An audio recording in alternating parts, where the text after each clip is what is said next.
Disclaimer: the topic of dementia is not a laughing matter, as it affects 44 million people today in the world. It is a serious topic that many suffer from, and it is, as I said, not a joke.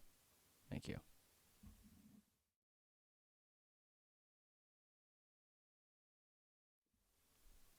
I know we briefly covered this topic on the Psychology of Music video, where we had brought up dementia and Alzheimer's.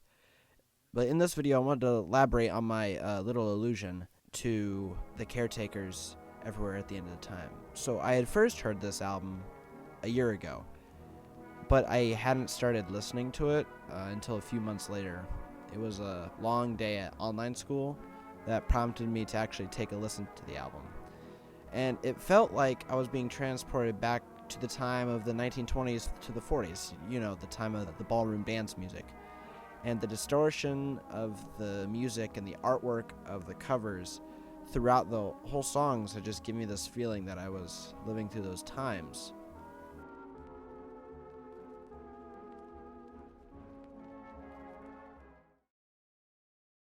A little background on the album. The artist, the Caretaker, also known as James Leyland Kirby, has been making music under the pseudonym since 1999. This particular album was made into stages, and with each stage, it was released annually. The first stage was released in 2016, the second and third in 2017, the fourth and fifth were released in 2018, and the sixth final stage was released in 2019. The Caretaker wanted to give people the perspective of what dementia is like with Everywhere at the End of the Time. Although it was a difficult process for Kirby to record the album to make sense for normal viewers when dementia is hard to make sense of, those long 6 hours are an interpretation of what it feels like to slowly have your memories drift away as you go deeper into the abyss of time. Those who have studied dementia will know for a fact that the longest memory a dementia patient can hold is their favorite song.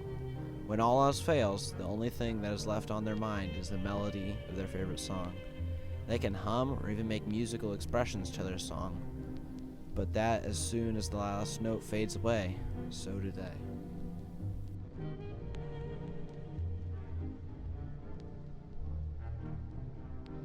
William Utermotten is an artist that was diagnosed with a form of dementia, and he wanted to turn it into an art/science experiment. Each year, he would create a self-portrait of himself while the dementia progressively got worse. He was diagnosed with dementia in 1995 and started the experiment the following year, with his last installment being in the year 2000. You can see in these images of how more and more unfamiliar with his reflection he looks in the mirror, and he doesn't recognize what he sees in his reflection. It's hard to say whether the changes in his portraits came due to loss of his artistic skills or due to changes in his psyche, but in either case, we are seeing an artist watching his mind slip away from him, bit by bit.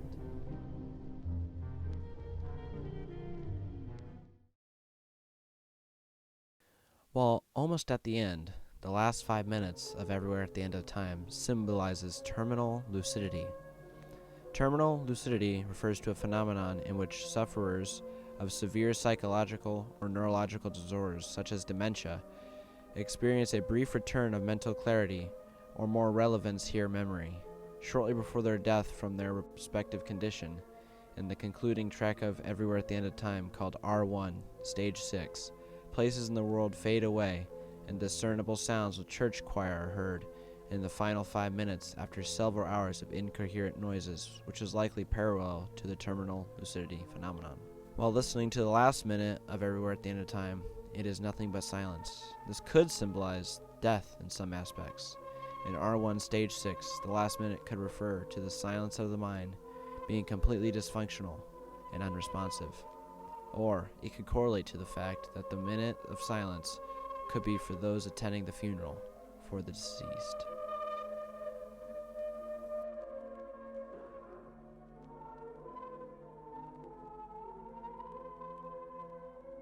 Look at this image. What is it that you see? I can tell you for a fact in this image there isn't a single object here you can name. Now, people claim that this is the perspective of someone who has had a stroke or having a stroke. having the whole world around you being similar enough for you to recognize, but you know that something is wrong. Now, what does this have to do with Everywhere at the End of Time? Well, some people mention that this image reminds them of the artist who created the album covers for Everywhere at the End of Time, Ivan Seal. Seal is an English painter and has collaborated with Kirby for a very long time. Seal's works evolve around objects where they are somewhat recognizable. It creates a sense of nostalgia that is impossible for us to recognize. Listeners say that the recognizability of Everywhere at the End of Time's covers matches with the music like bread and butter. Quite unsettling and terrifying, I must say.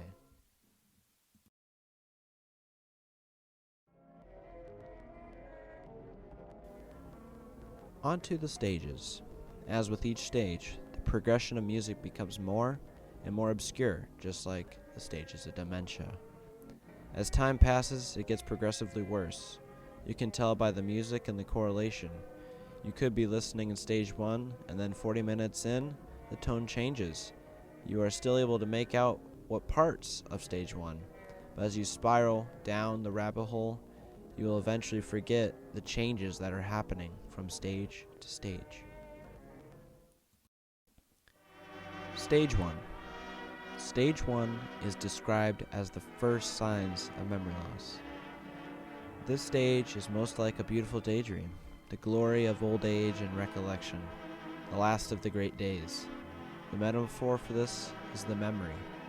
Just like during the few stages of dementia, you can still recollect some of the structures of your memories. The song titles correlate to this like, A1 is just a burning memory, A2, we don't have many days, and B6, my heart will stop with joy. The second stage is the self-realization and awareness that something is wrong, with a refusal to accept that. More effort is made to remember, so memories can become more long-form, with a little deterioration quality. The overall personal mood is generally lower than the first stage, and at a point, confusion starts settling in. Stage 2 sounds relatively similar to Stage 1, as the distortion is still there, and around the same length, but this time Stage 2's distortion is a little more apparent compared to 1's. The tracks for Stage 2 get a little more unsettling. C1, a losing battle is raging. C4, glimpses of hope in trying times. And D5, the way ahead feels lonely. Stage 3. Here, we are presented with some of the last coherent memories before confusion fully rolls in, and the gray mists form and fade away. The finest moments have been remembered. The musical flow in places is more confused and tangled. As we progress, some singular memories become more disturbed, isolated, broken, and distant. These are the last embers of awareness before the post-awareness stages. This time, stages 3 is the final stage before confusion overtakes the human brain. This stage lasts for 45 minutes. You're still able to hear the resemblance of the melody of the previous stages, although the distortion is becoming too much. This could very well mean that the memories are drifting away, becoming hazier and hazier. The titles now are becoming more and more disturbing, with the likes of E6, Sublime Beyond Lost, F5, Aching Cavern Without Lucidity, and F6, An Empty Bliss Beyond This World.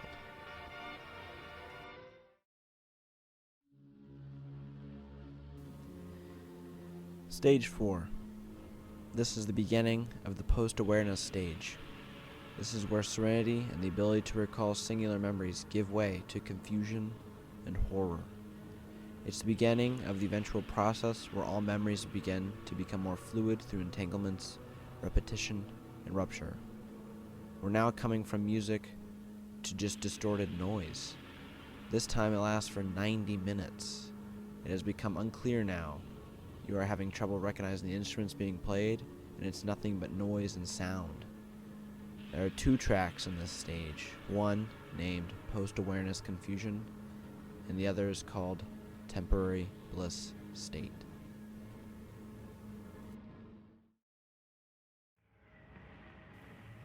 Stage 5 is confusion and horror. More extreme entanglements, repetition, and rupture can give way to calmer moments. The unfamiliar may sound and feel familiar.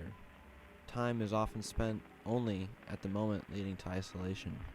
At this point, the instruments are no longer instruments. It's like playing a broken record. On occasion, it seems the memories are just overlapping each other, making you question if any of these even existed. First two tracks are paired together.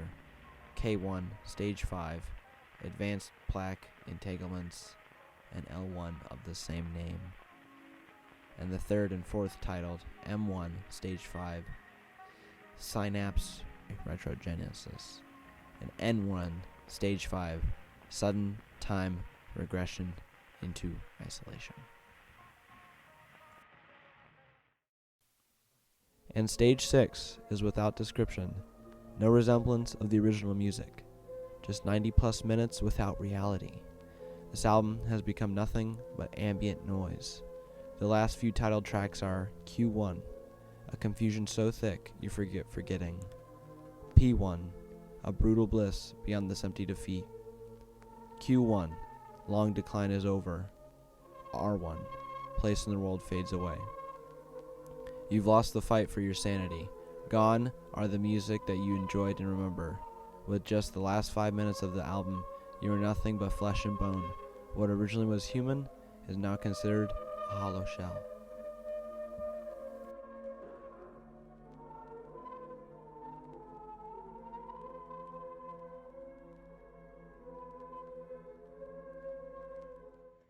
Hello and welcome to the end of the video. This is a thank you to a certain Leyland Kirby.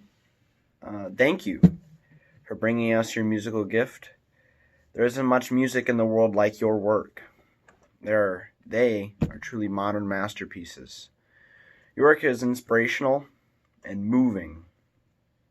There are very few records that can bring me personally to tears. Everywhere at the End of Time is very high on that list. You are an inspiration to many across the world. We must thank you for the gifts you have given us. And to many of us, you will always be our caretaker. Thank you.